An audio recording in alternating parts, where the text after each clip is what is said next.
Good morning, everybody. What a lovely sunny day. I'm sure we can't wait to get outside and go and enjoy the sunny weather. And I know some people have got a picnic planned. And my wife and I are going on a nature trail, a guided walk this afternoon at Amwell Nature Reserve to look at orchids and all the things that come with summer. But for now, we are going to learn a bit more about men and women in the Bible, our theme, a divine harmony. And as we are exploring at the moment, we are in the Gospels and looking at interactions between Jesus and the women around Jesus. I always find it particularly challenging when I'm kind of given a topic, especially when it's a bit a broad topic. It's like, okay, where do I start? So Malcolm said, okay, just carry on with Jesus and the women in the Gospels, and you start exploring. And I saw in the Watford Word last Sunday and this Sunday, Malcolm did a really interesting study about Anna, prophetess in the temple. So that one ticked one off the list, so okay, let me put Anna aside. But I had quite an interesting experience trying to come up with, okay, what's next? Now, who here have heard of ChatGPT or AI chatbots? A few of you. Okay, if you haven't, don't worry about it, okay? But I had quite an interesting experience this week, getting some advice, trying to interact with ChatGPT, which is a chatbot. So it's basically, for those of you who haven't heard of it, it's online, like a robot that you can talk to. And it can tell you, you can have a conversation with it. And this thing is incredibly clever. It has passed almost every exam you can think of. It has passed law exams, it has passed A-level exams, it has passed GP exams, Penny, right? So, the GPs like to say, it's like, Penny's got a mug at home that says, do you trust your Google more than my 6 years of GP training? I think that's under threat now with ChatGPT and AI bots. But anyway, this thing is quite amazing. It's been trained to answer all kinds of questions. You can have a conversation with it. Now, Microsoft has brought out an equivalent called Bing Chat, and Google as well, called Bard. And it's interesting how they have different personalities. And you can ask them questions. They can do amazing things. Like, I've been using it at work. So, like, please produce a six slide PowerPoint deck with training material for this topic. And then it comes back and gives you exactly what you want. Up to a point. Because the whole thing is this thing is supposed to be very human. And you're supposed to, if you talk to it, not be able to distinguish whether it's a human or not that you're talking to. And then I realized this week that this thing, yes, it's very human. It is just full of nonsense and and full of lies and confusion, like some humans, especially when it comes to the scriptures. It got itself tied in all kinds of knots.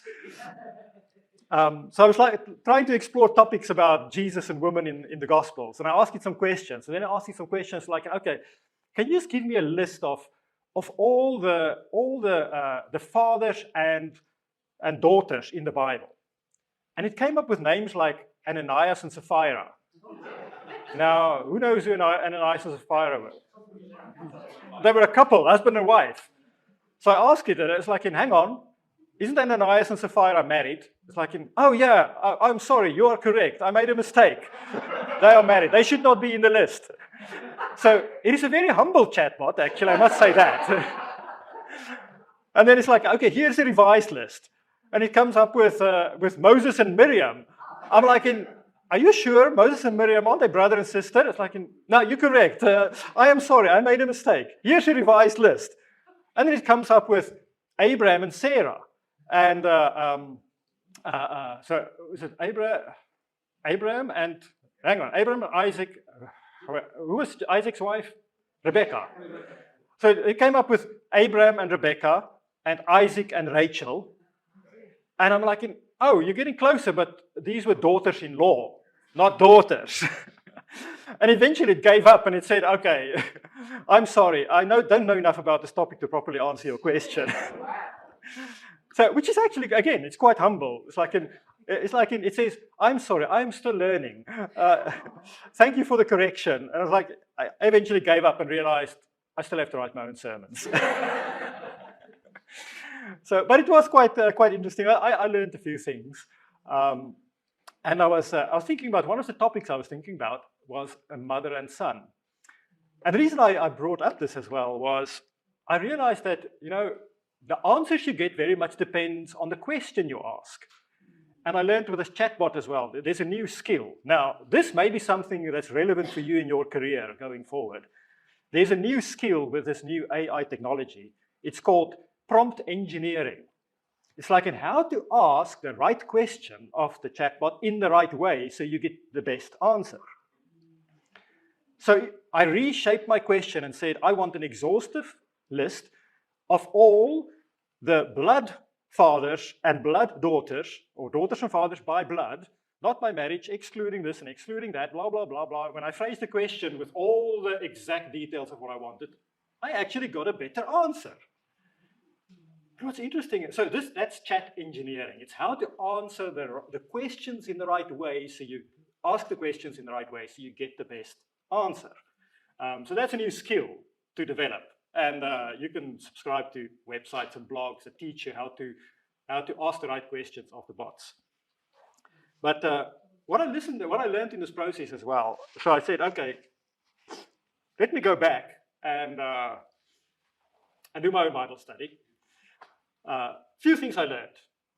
I learned that this bot was trained by everything on the internet. It was basically just like this, feeding this animal with everything, not everything, but they kind of eliminated some sources, but with everything the internet knows.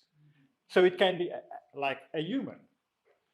And if you spend any amount of time on the internet, you will probably have realized by now that as much as you can learn on the internet, there's also a load of trash and garbage and misinformation and confusion on the internet. And you have to check your sources. And even this list that it gave me some scripture references. And there's one or two, it's like, who's this? And I had to go and look up the scripture reference, and I was like, hang on, you got this confused.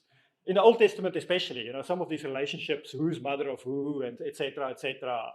And clearly the chatbot's got no idea of polygamy and multiple wives and who fits in where and et cetera, et cetera. But I also realized that check your references, because I went and checked some of the Bible references, and it had nothing to do with the answer that it gave. And it reminded me back about almost 30 years ago when I became a disciple for the first time. I kind of grew up in a Christian environment and had a bit of exposure to the Bible, went to church every Sunday, and I thought I knew about the Bible. Until someone sat down with me and said, let's look at the Bible and really study it. And I realized, I actually don't know it. And there's a lot of things I believed in that I thought was in the Bible. And I even argued and said, no, that must be in the Bible. I grew up with that. And then I was like, no, where is it? Where is it? Where is it? It's like, no, it's not there. Can't find it. And I realized that even in the Christian world, even in the religious world, when we read stuff and you get these little quotes, Mark 1 verse 15, go and check it. See what it says and see if the answer that you got is actually the right answer. So, which led me back to first principles, which is open your Bible yourself and do some Bible study. Not what's given to you, not what someone else tells you, but what you can find out yourself. And what I found out is that even after 30 years, the Bible can still give me new answers if I ask it new questions. And I've read through the Bible multiple times in these 30 years, and from beginning to end. And still, I find new things as I explore and as I ask different questions. So on this topic of this theme of men and women in the Bible, a divine harmony, I said, okay, let me look at mothers and sons in the Gospels. And there's actually a number of them. And my scope was a bit wide in the beginning. I said, I realized I had to narrow it down. Now, who can think of mothers and sons in the Gospels? Who do we know of? Penny. Mary and Jesus. Okay, thank you, Penny. We'll pick yours as a topic for today. Good thing I prepared for that. Anybody else? Any other thoughts? Yes. David's sisters, Julia, had 3 sons. How's it help Solomon? Sorry, who had 3 sons? King David's sister, Zulia. Oh, in the Old Testament. Okay, yeah. No, I mean specifically in the Gospels. Oh, there was a son. Yeah. Yes, okay. Elizabeth and John the Baptist. Yes, Elizabeth and her son John the Baptist. Yeah, good one. That's a good study. Anybody else? Who else do we know of? Yes. Peter and his mother-in-law. Peter and his mother-in-law. That counts. Yeah, that's and in Acts as well. We read about that. Yeah. Who else? Timothy and Euodia. Yeah, Timothy and Eunice and His mother. yeah. Who else? Yeah, there's actually quite a few more. The sons of Zebedee, James and John, whose mother came to Jesus and said, "Oh, my sons, can you give them a special place?" So that's quite an interesting study. It is not definitely so, but it's most likely that she was Salome. And if you look up Salome, you'll find out there's quite a bit about Salome. She was one of the women at the crucifixion. So it's actually quite a lot about mother and son. But I decided to delve into Mary as a mother and Jesus as her son. And just exploring the three questions we've been trying to ask. What do we learn from Jesus as a man? That's our topic, men and women and their harmony and in the Bible. Jesus as a man and Mary as a woman and their interactions and their relationship. And it's interesting because usually we think of, if we look at the topic like that, men and women in the Bible, divine harmony, we tend to think in terms of couples, man and woman, husband and wife. That's kind of the most, or kind of leadership roles in the church. But this idea of mother and son, it's like, oh, that's interesting. Let's see what we can learn from this mother and son, Jesus and his mother, Mary. So we're going to jump to Jesus as an adult. But what do we know of Mary and Jesus from before he reached adulthood? What do we read in the Bible? What do we know about their interactions, where we read about them together? Any thoughts? Yes? Well, Mary and Joseph, they both get cross with him when he's 12 years old and they can't find him. Yeah. Well, what were you doing? How come you just vanished? I mean, I totally sympathize with that. Yes. So yeah, Jesus got left behind. Not got left behind. Yeah, got left behind. He stayed behind. They thought he was safe with the family somewhere halfway out of Jerusalem, on the way back home out of Jerusalem. Where's Jesus? They go back. They find him in the temple. And so I'll come back to this now. And a very interesting point there, which we'll come back to, is it said after they found him, he said, don't you know that I'm supposed to be in my father's house? And then it says in Luke, and Jesus was obedient. He obeyed his parents. That's the last thing we read about him as a child. Yes? Thank you. I was thinking at the time when Jesus did his first miracle at the wedding, and I think his mum was pressing him. Right. So we're going to start there because that's his first adult interaction. Right. So as a child, we read about him when he was about 12 years old in the temple, and that's the last time we read about him as a child. And then we also know about him, yes, I think? Oh, no. I was going to say his parents put him in a manger with some animals. Exactly, yeah. We don't know much in remembers about that, but there's his birth. There's the fleeing to Egypt, living in exile in Egypt, and then moving back. Yes? And also, kind of slightly after he was put in the manger, it's the prophecy, I think, that Anna or Simeon give, and it says that these words pierced Mary's heart. Right. And she must have, I've often thought about she must have carried that all through her Yeah. life until the day Jesus went on the cross. Right. Yeah, exactly. So we know quite a bit about him as a child, but let's focus on him as a son, as an adult son. So men and women in the Bible. And the first time we read about the interaction between Jesus and his mother is in John chapter 2, from verse 1. It says, on the third day, a wedding took place at Cana in Galilee.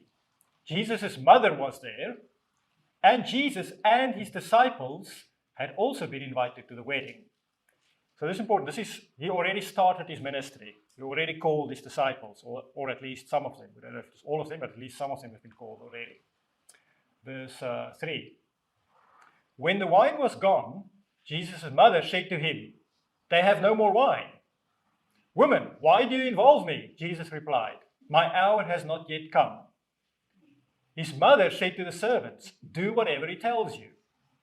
Nearby stood 6 stone water jars, the kind used by the Jews for ceremonial washing, each holding from 80 to 120 liters. Jesus said to the servants, "Fill the jars with water." So they filled them to the brim. Then he told them, "Now draw some out and take it to the master of the banquet." They did so, and the master of the banquet tasted the water that had been turned into wine. He did not realize where it had come from, though the servants who had drawn the water knew. Then he called the bridegroom aside and said, "Everyone brings out the choice wine first, and then the cheaper wine after the guests have had too much to drink. But you have saved the best till now." So there's a good hospitality tip there, If you entertain a lot, and you can't afford the best wine for everybody. Anyway, what Jesus did here in Cana of Galilee was the first of the signs through which he revealed his glory, and his disciples believed in him. After this, he went down to Capernaum with his mother and brothers and his disciples. There they stayed for a few days. Now, well known, this is the first miracle that Jesus did. What catches our attention here? What do we see that, Danny? I thought about this before, but Mary seems to be already aware of the miracles.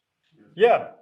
So Jesus somehow, we don't know if he already did miracles, but Mary, his mother, somehow already knew. Now, there is a tradition, a Catholic tradition, which is not in the Bible, that as a child Jesus made some birds of clay, and then they turned into real birds and flew away.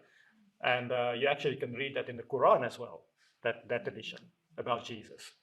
But we don't find it in the Bible. But maybe she knew already. So there's something that she knew, but it's also, maybe she saw something, maybe she just believed the prophecy that was given to her in the beginning, that she had that faith already. Yeah, anything else?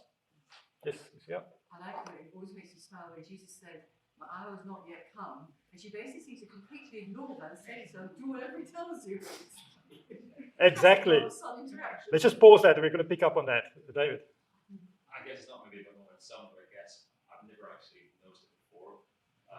But the ceremonial water used for cleansing, and he turned it into wine, and it's cleansing of the blood of Christ. As it were, every week. Wow, that's really deep. Yeah, I've never, anytime I've looked at it before, I've never got it, and it's suddenly. No, that's exactly what I was saying. You ask new questions, you get new answers. That is quite amazing. Yeah, I like that insight. So for those of you who didn't hear, he said, it is quite interesting that the water that was used wasn't just any old water. It was kind of like holy water, pure water for ceremonial washing, turned into wine, which connects to the communion that we have, where the wine continues to purify us, as it says in 1 John. It continues to purify us from sins. Amazing insight. Well, yeah. Shall we just jump to communion? Oh man, I have to change slide 6 quickly. So, yes, I can. Sorry. Yeah.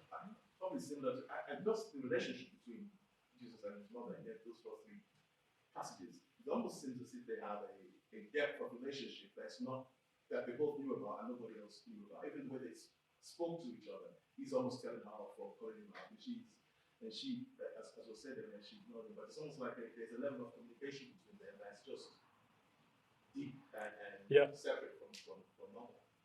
Thank you, Akin. So for those who didn't hear, and for those people online, he said the depth and the level of communication, the depth of the relationship between Jesus and his mother, and the way they interact, and he almost tells her off, but then connects with what Lucia said, which I want to come on to next, is he goes ahead anyway. So yeah, that is quite an interesting interaction. Anybody else? Yes. I never speak to my mom like that. I never say, Right, so that is interesting. And again, I asked Bard and ChatGPT and Bing. It's like, why did Jesus speak to his mother like that, like in woman?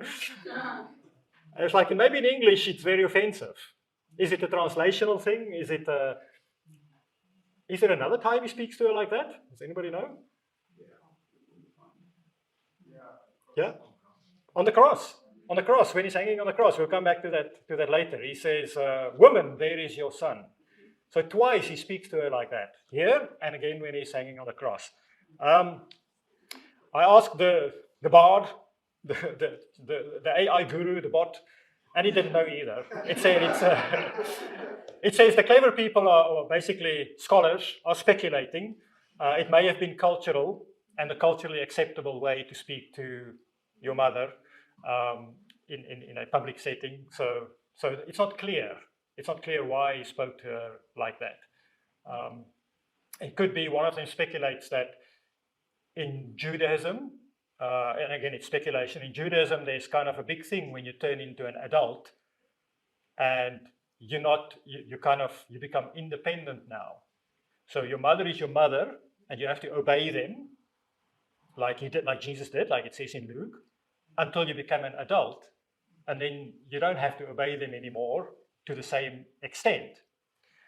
And that kind of terminology of the way he addresses her shows that distinction between I address you as a woman and not as my mother. Because if he were saying, "Mother, why do you involve me?" it would kind of that would actually be disrespectful and challenging her parenthood. Whereas woman kind of detaches it from that context. So that's the speculation why he uses that term. It is interesting. It is interesting that he speaks to her like that. So I want to come back to what Lucia said as well. When I looked at this, I was like, this is really interesting. The connection and the dynamic between Jesus and his mother, where what is the norm? The norm of the time was that women were generally subservient to men. So men kind of ruled the world. They were the leaders in general, especially spiritually, even though there were female prophets like Anna in the temple. She was a prophetess. The Pharisees and the priests were all men. So there was that dynamic. And at what point does a man become at a point where it's like, and he doesn't have to obey his mother anymore? And that is really interesting. I was thinking about that for myself. And maybe it's different in different cultures, but there's a kind of bond between a son and a mother which transcends growing up. And I notice it now. My kids are all adults now officially, but we still talk about them as our kids, our children. And sometimes we still expect them to obey and behave and according to the norms we expect of them. And I was thinking about my own mother. It's like, you know what? I think if there's one person whose opinion weighed heavier than anybody else still in my life, even when I was in my 40s and then 50s, it was my mother. You know, other people are like, okay, yeah, thanks for your opinion, thanks for your advice, I'll take into account, I listen to it. But when mother speaks, there's a different dynamic. Joe goes, That's right. I know the turmoil that sometimes can cause. It's a very challenging dynamic. And what do we see Jesus here doing? He says, "Why do you involve me? My hour has not yet come." But then what happens next? Mom says, "Well, whatever. Yeah, yes, Mom." It's basically, yes, Mom. He doesn't directly acknowledge her. She doesn't directly acknowledge him. They're like, well, let's not make an argument about this. But she tells the people, just do what he says. And he just goes ahead and says, okay, well, let me just do something. Mom clearly expects something of me. It seems like there's, even in this relationship between Jesus and his mother, kind of breaking the norms of men-woman leadership roles of the time, where he's the rabbi, he's the teacher, he's the respected one, but still he obeys and listens to his mother. And now what's interesting, so he goes with his mother and brothers back to Capernaum, their hometown, and there they stayed for a few days. So this time, obviously, they are still close. His mom sees the miracles. She observes it. Obviously, I assume it builds her faith as well as the disciples, because it says, it was the first time he revealed his glory and his disciples believed in him. Maybe the same for his mum. But it didn't quite stay like this. Any other thoughts or questions, comments about this passage? Yes. What's interesting to me is that it was the mother who's deciding to reveal Jesus to the world, in some ways. The mother decided to reveal Jesus to the world. That is interesting, yeah. I haven't thought about that. Maybe he needed that. But she's the one. Eager. Yeah. This is my son. Yeah. Go and fix the situation with a miracle. Yeah. And Oh, that is interesting, yeah. her Mum knows best. power. Yeah, mum knows best. Jesus said, my time has not yet come, but mum knew. No, your time has come. It's time now. And that sort of, in some ways, ties into what I'm thinking. I was like, what's the significance of this? Because it's like, you go into a wedding, it's like, what was she expecting to do? It's Yeah. like, run out of wine, okay, well, whatever. And so to me, there must be a greater symbolism in this. Yeah. Than just the sign. Than just the Seems sign, quite yeah. a significant thing Did- to do for the first miracle. Just It is- wedding. yeah. Revelation or anything. No, come on. Definitely not what he planned or as he planned it. Yes. Yeah. But I like what Dave was saying. Surely is it not in the Garden of Gethsemane or the part of the Last Supper that Jesus said, "Now the hour has come." Now the hour has come, yeah. Yeah. That would link in. That's what Dave was saying. That was absolutely incredible. Yeah, the Last Supper, I think, yeah. Also become wine, but then he makes it to the blood, and that's what brings purification from sin. Yeah. Yeah, interesting. So some good lessons here. I think, yeah, mum knows best. She had to give him a bit of a push. Jesus thought it's not the time, but maybe God revealed it to Mary, and no, it is. Maybe he needs a bit of help. I was thinking more of mother's pride. Mother's pride? Mother's Yeah. pride. Like, my son's amazing. I want everyone to know. Oh, that is a good one. That is true, yes. Which mother does not believe that their son is just the greatest, the mother's pride. It's like, no, my son will fix it, Wow. Loads and loads of answers. Learning a lot here from a passage that I've looked at many times before. Thanks everybody for enlightening me and all of us. We learn together. What does Malcolm always say? We learn best when we learn in community. Okay, so let's move on. Now Jesus goes about and he teaches, and we're in kind of somewhere in the middle of his ministry in Matthew 10. And this is not a direct interaction, but it's a good segue into what happens next. So Jesus teaches the people about various things. And here in Matthew 10, verse 34, Jesus speaking, and he says, "Do not suppose that I have come to bring peace to the earth." Very controversial scripture, that. And if you talk to many Muslims, they will often quote the scripture to you and say, yeah, but how about Jesus? He was not a man of peace, because he said, I did not come to bring peace, but a sword. For I have come to turn a man against his father, a daughter against her mother, or a son against her mother, a daughter-in-law against her mother-in-law. A man's enemies will be the members of his own household. And here comes the challenge. Jesus says, anyone who loves their father or mother more than me is not worthy of me. Anyone who loves their son or daughter more than me is not worthy of me. Whoever does not take up their cross and follow me is not worthy of me. Whoever finds their life will lose it, and whoever loses their life for my sake will find it. Now, verse 37 here, or this whole passage, is kind of the call to action, the challenge for the life of a disciple. If you want to be a follower of Christ, he must be number one.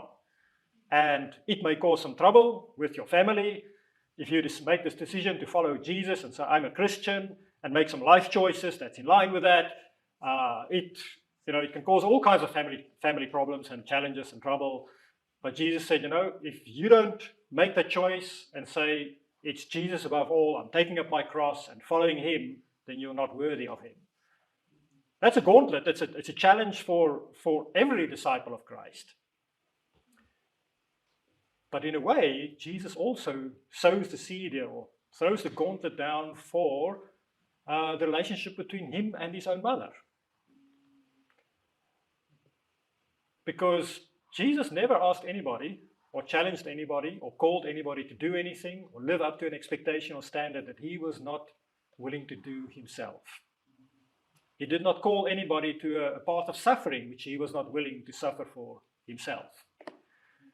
So he kind of sets himself up here for a challenge.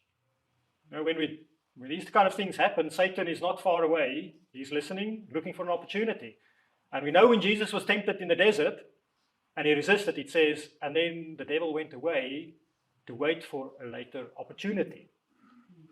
And the opportunity came. Jesus preaches this, and very soon afterwards, in Matthew 12, verse 46, we read, while Jesus was still talking to the crowd, his mother and brother stood outside wanting to speak to him. Now, I think it's in Luke, we actually read that they thought he was out of his mind. And they thought he's gone mad. So verse 47, someone told him, your mother and brothers are standing outside wanting to speak to you.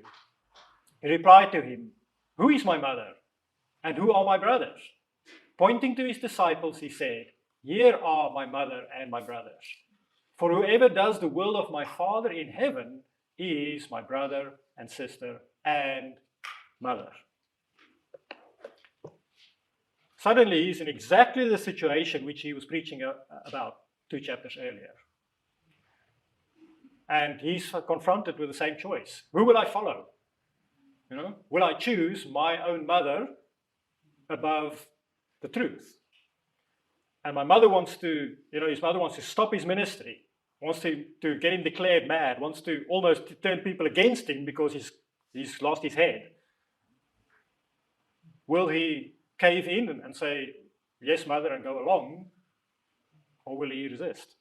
And what does he do? He says, whoever does the will of my Father in heaven is my brother, sister, and mother. Now, this is quite a challenging interaction because obviously something has developed between that first miracle and this point where the relationship between Jesus and his mother, we don't know, I don't know if it disintegrated, but it's definitely kind of took a path, an unexpected path. I'm not sure what led to it. Maybe it's because he left home and he started traveling around. We know Joseph wasn't in the picture, so maybe Jesus was responsible for taking care of his mother and he abandoned her. We don't know, it's speculation. But certainly she wanted to bring him home and put a stop to this ministry this mission that he was on. This, what she thought was this craziness. I kind of understand that. My mother, bless her, she's passed away 2 years ago, but when I became a disciple, I was all in. I was sold out. And I did all kinds of crazy stuff for those who did not understand the level of commitment. Did all kinds of crazy stuff in the name of I'm a disciple now. That even my mum came and said, you know what, you need to find some balance. And aren't you going a bit too far? You know, it's like she also tried to stop me. And it's like, hang on, what are you busy with? This is too serious. It's like, Mum, how can you say Christianity is being a Christian is too serious? It's like, no, you need to enjoy life a bit as well. And so on and so on. I experienced it as well, maybe not to the same extent as Jesus. But it brought a tension in our relationship that lasted for a few years before we kind of reconnected and our relationship actually went deeper after that. That's what Jesus was faced with. So, any thoughts, any comments on this development in the relationship? If we ask those questions, what do we learn about Jesus in this interaction and in the story?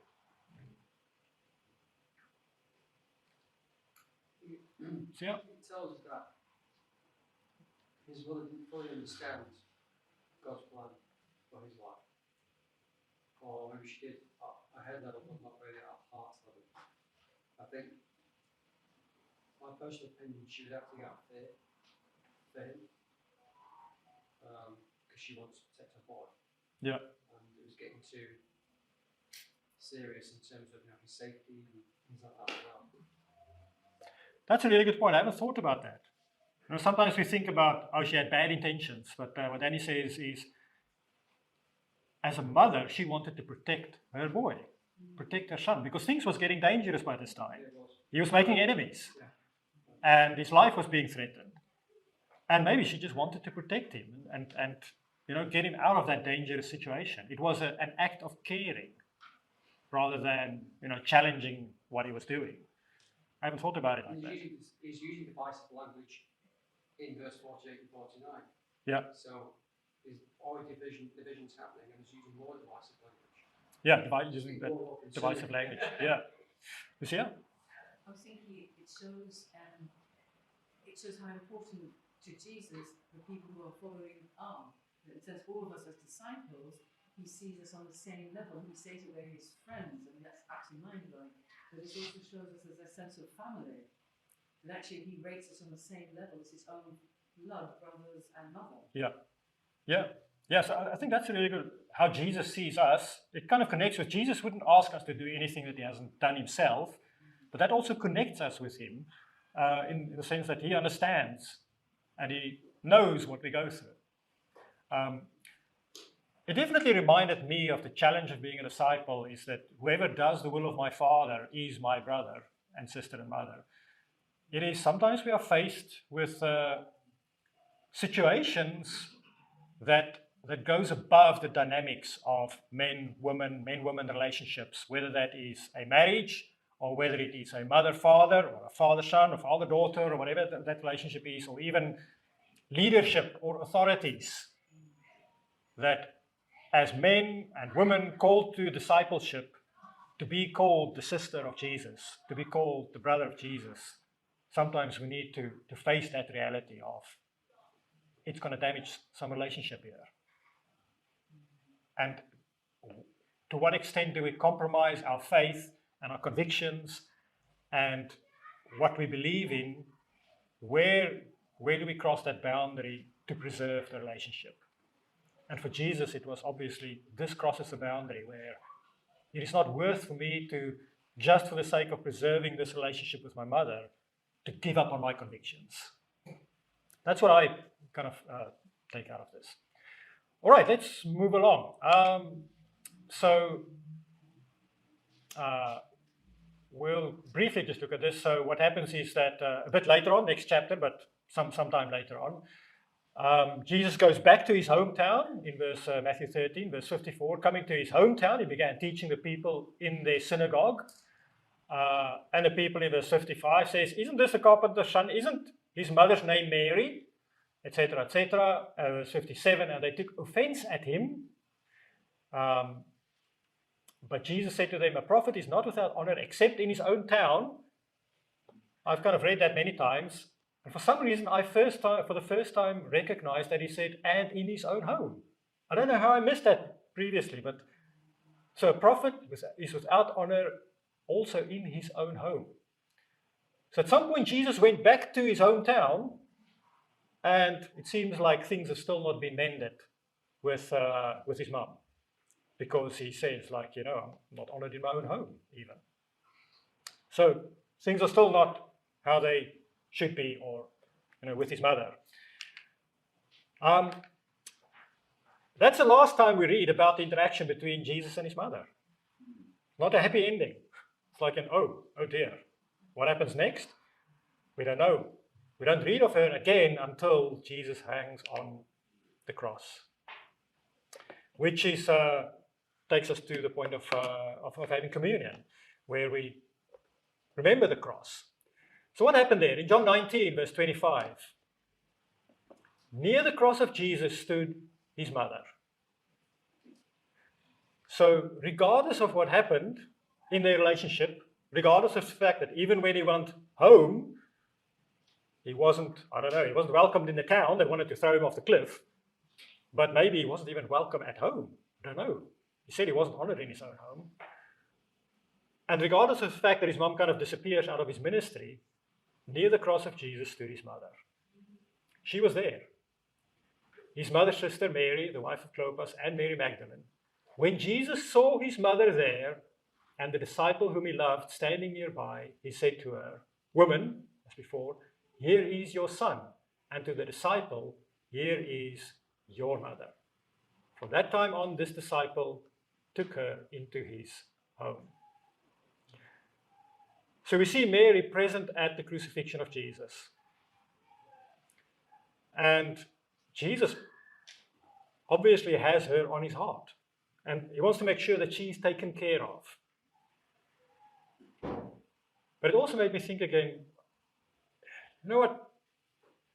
It was maybe, when Jesus was in the house there and Mum was outside and he said, you know what, if you obey my Father's will, then you're my mother. That's kind of like, he was still alive and things were going, he's in the swing of his ministry. But here he is hanging on the cross, seeing his mother approaching him again, and him willingly being there on the cross. Being able to put a stop to it. Seeing his mother suffer. I mean, what greater suffering can there be than for a mother to see her own son die? It's kind of we accept in life that children, your parents get older and they pass on. That's how life works. But the other way around, it's always an extremely difficult thing for a parent to lose the child. And for his mum to stand there and see him dying. And for him to see her going through that. And yet to go through with it. Yet not come down from the cross. Yet not calling on the angels to come and rescue him. It really expresses and puts into practice what he said. My Father's will is more important than anything else. And his Father's will was for him to die on that cross. That's what he submitted to. I can just imagine the agony. What happened after that, we're not sure. We don't know if his mother was actually one of the people that he appeared to after his resurrection. We know that they're not all mentioned because Paul says in Corinthians that he appeared to more than 500 people, or hundreds, 500 plus other, maybe hundreds more. But we do know in Acts 1, verse 12, that after Jesus appeared to everybody and he ascended to heaven, in Acts 1, verse 12, it says, Then the apostles returned to Jerusalem from the hill called the Mount of Olives, a Sabbath day's walk from the city. When they arrived, they went upstairs to the room where they were staying. Those present were Peter, John, who was now the son of Mary, James and Andrew, Philip and Thomas, Bartholomew and Matthew, James son of Alphaeus, and Simon the Zealot, and Judas son of James. They all joined together constantly in prayer along with the women and Mary, the mother of Jesus, and with his brothers. So Mary and his brothers who opposed his ministry, who tried to stop him, were all back there with seeing the Holy Spirit being poured out after they prayed here in the room, with seeing Jesus ascending to heaven. So in the end, at least for Mary, maybe it was worth it. So she also could become a disciple. And when we have the bread and the wine now and we have communion, it really struck me for the first time, of all the many sacrifices that Jesus made so that my sins can be forgiven, I just realized probably that was, in my eyes, the biggest sacrifice ever. Seeing his own mother there, standing, watching him die. What a bigger sacrifice could there be? And whatever your relationship is with your mother, maybe it's great, maybe it was great, maybe it's not so great. There's a connection there that has a depth and a meaning that